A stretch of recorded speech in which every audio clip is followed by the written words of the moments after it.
Chad from Arizona Fish Keeping. Welcome to miniMACNA. It's nice to be able to talk about the hobby to people who are interested in the hobby. And it's something that I've been a part of since I was a little boy, and the reef keeping part of it for about 20 years now, and the overall fish keeping part of it since I was 5 years old.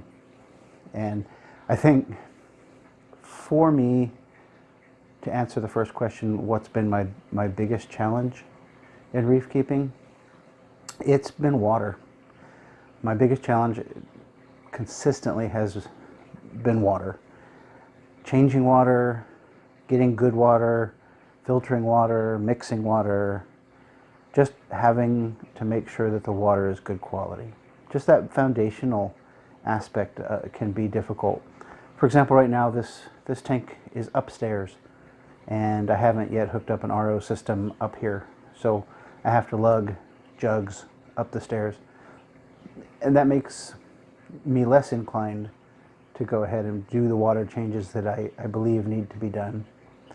So water has been consistent, and if you want to get into water at a deeper level, when you're keeping things like SPS, then you also have to be concerned with other elements like calcium, which are technically part of the water too. So, water. My current challenge, I think, is still water. But it's been being upstairs. Its location. I had a very large tank, 300 gallons, and we had to move into a house to take care of my in-laws, and the only place for the tank was upstairs. A 300-gallon tank, that weighs about as much as a car, so it's not something I could really feel comfortable with upstairs. So it's challenging to go from a tank that I could have put virtually anything in it I wanted, to one where I really have to think about it. It's still a large tank by a lot of people's standards, but for me it is a challenge. The future challenges for the reef keeping hobby, as I see it, really relate to the regulations that the hobby is facing. Right now, we see continued regulation in Indonesia, Hawaii, that make the price of our hobby go up and up, and the availability of what we have go down and down.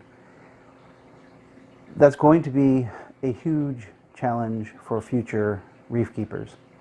For me, I believe that the future of the hobby is in farming.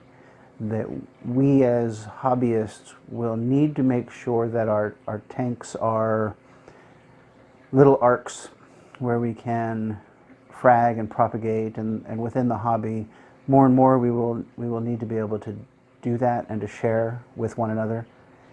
And larger organizations, and sometimes I say larger organizations, but sometimes individuals accomplish it too, will learn how to breed fish that up to this point have been difficult to breed. We've seen that, yellow tang, for example, are now a fish that can be bred in captivity, and that's fantastic. I absolutely love that. So I think, but it's going to be an issue going forward for sure. The advice that I have on how to overcome challenges in reef keeping, the first one I think is to be patient with your creation. When you first decide you want to have a tank, don't rush into it, plan it. It might be boring to bring out an Excel spreadsheet and start putting your things on it, but I'm telling you, in the end, when you plan it all out and you understand what kind of tank you want going in, it makes it a lot better. And so be patient with that process. Also, I think relying on the community. There are forums, Facebook pages, blogs, YouTube channels like mine, all over the place that you can watch and learn from and be inspired by. I also do planted tanks and paludarium and things like that, and I can't tell you how many times I will see a video that inspires me to want to do a new tank or to tweak something in my existing tank. The people in the hobby, I have found, are its greatest asset. It's funny, here in Arizona, it's a desert, but we have a really thriving fish keeping, reef keeping community that helps each other, works with each other, and gets along with each other really, really well. And if you can minimize the drama and focus on your corals and your fish, you will find that each other becomes the greatest resource that you have in overcoming the challenges. Top 3 lessons learned since I became a part of the marine aquarium hobby. And like I said, I started keeping aquariums when I was 5 years old. First tank was tadpoles, and I loved it, fell in love with it. It wasn't until it's been 20 years now, but my wife really wanted some marine fish. She favored them, and so she really convinced me to make that switch. Have to say, once I did, then it became an addiction, and I think we're all familiar with the reef addiction that runs our pocketbooks. But fortunately, I have my wife is very supportive of the hobby, and sometimes she's willing to spend more money on a coral or a fish or something than even I am. So that's always nice. So I think that getting into the hobby with support is lesson number 1. Don't do it when you're not ready to do it. And don't do it when you don't have someone to help you do it, either an online community or someone at home. I also have learned that there are ups and downs in the hobby, and rather than have regret over a coral or something that I purchase and it doesn't thrive, that I've learned just not to purchase it.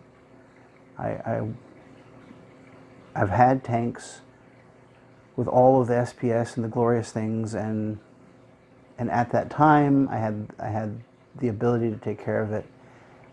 I talked about how this tank is upstairs, getting water to it and everything is difficult.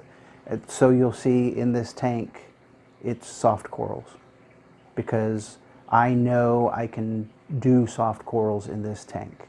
I wouldn't stick an SPS in this tank right now. And it's not because I'm not capable of taking care of SPS, it's just that I know that the work involved in doing it right is something that would be too challenging right now.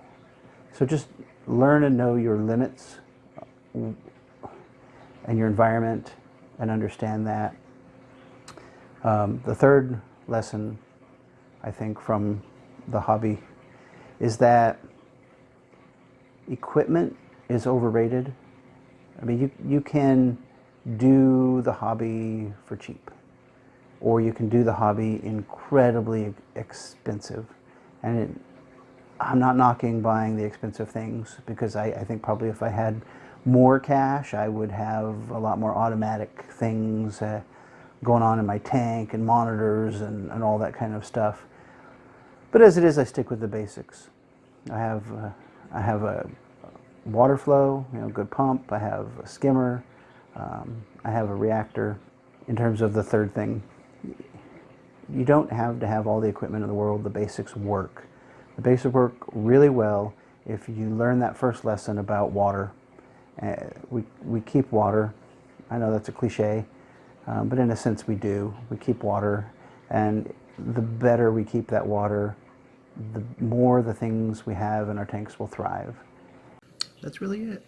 Those are the things that I've learned, and hopefully I'll continue to learn more and more from everybody in the hobby. It's been terrific, and it will continue to be terrific. But I'm pretty happy just having fish and just having a nice tank. So it's a blessing to be able to do that. Thank you all, and see you around for sure.